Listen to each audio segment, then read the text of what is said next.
5 শরিয়াভিত্তিক bank মার্জারে গত 6 মাসে সরকারের পক্ষ থেকে অর্থ বরাদ্দ, ক্যাবিনেটে অনুমোদন ও প্রশাসক নিয়োগ হয়েছে নিরবিচ্ছিন্ন গতিতে। নতুন রেজুলেশনে মার্জার কতটা টেকসই হবে সেটি নিয়ে ওঠে প্রশ্ন। আইনি ভিত্তি নিয়ে প্রশ্ন ওঠে আদালতেও। তবে শেষ পর্যন্ত আমানতকারীদের স্বার্থ রক্ষাকে প্রাধান্যে রেখে চলতি বছরের শেষে নতুন ও দেশের সবচেয়ে বড় ব্যাংকের আত্মপ্রকাশ দৃশ্যমান হবে বলে জানিয়েছে বাংলাদেশ ব্যাংক।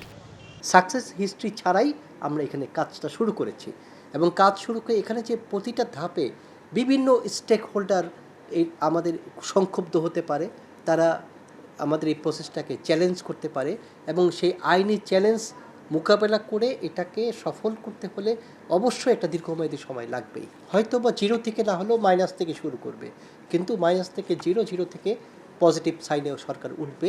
এই আস্থা, এই বিশ্বাস নিয়েই কিন্তু সরকার এই ব্যাংকের দায়িত্ব গ্রহণ করছে। অতএব আশঙ্কা করার সুযোগ আছে, ব্যর্থ হতে পারে, কিন্তু আশাবাদী হতে সমস্যা কোথায়? আপনাকেই বলছি, ইন্স্যুরেন্স করলে সিটিতে সুরক্ষা পাবেন নিশ্চিত। একই সঙ্গে নতুন ব্যাংকের নাম ঘোষণা ও বরাদ্দকৃত অর্থ জমা পেলে নিয়োগপ্রাপ্ত 5 প্রশাসক 5 ব্যাংকের দায়িত্ব নেবেন বলে জানিয়েছে বাংলাদেশ ব্যাংকের মুখপাত্র। শুধুমাত্র ডিপোজিটরের টাকা ফেরত দেওয়াটাই কিন্তু মার্জারের একমাত্র উদ্দেশ্য না।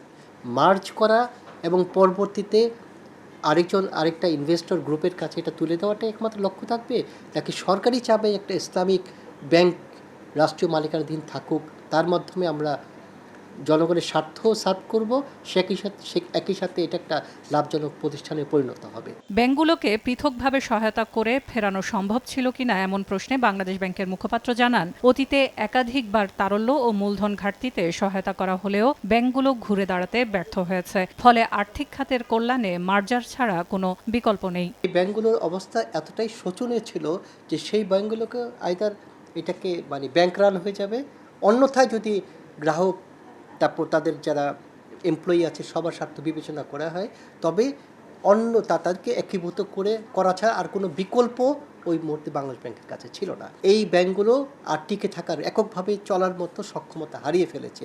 এই মেসেজটা তো জনগণকে দিতে হবে। তা না হলে আমরা তো সবল ব্যাংককে বলবো না যে আপনার দুটি সবল ব্যাংক মার্জ হয়ে যান। তবে ব্যাংকটির পরিচালনার দায়িত্বে কারা থাকবেন তা সরকার নির্ধারণ করবে। সেলিয়া সুলতানা, সময় সংবাদ, ঢাকা।